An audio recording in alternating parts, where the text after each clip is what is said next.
গত এক সপ্তাহে মদিনার মসজিদে নববীতে ধর্মপ্রাণ মুসল্লিদের উপস্থিতি চমকে দিয়েছে।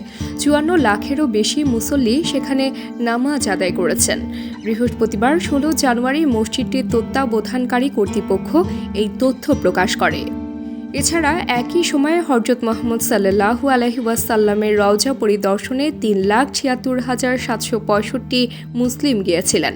ভিড় ব্যবস্থাপনা প্রোটোকল মেনে তারা রওজাতে আসেন। সেখানে নারী ও পুরুষদের জন্য আলাদা সময় নির্ধারণ করা হয়েছে। সৌদি কর্তৃপক্ষ জানায়, রওজা শরীফে আসতে আগাম নিবন্ধন এবং নির্ধারিত সময় মেনে চলা আবশ্যক। এটি নিশ্চিত করে যে মুসল্লিরা সুন্দরভাবে হযরত মুহাম্মদ সাল্লাল্লাহু আলাইহি ওয়াসাল্লামের রওজা পরিদর্শন করতে পারবেন।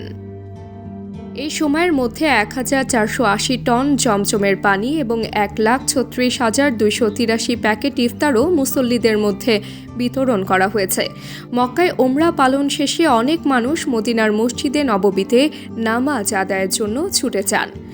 এখনও পর্যন্ত ২০২৩ সালে মসজিদে নববীতে নামাজ আদায় করেছেন ২৮ কোটি মানুষ। এই সংখ্যা বিশ্বের বিভিন্ন প্রান্তের মুসলিমদের অন্তর্ভুক্ত। মদিনার এই পবিত্র স্থান তাই যেন হয়ে উঠেছে ধর্মপ্রাণ মানুষের মিলনস্থল। AB news desk report.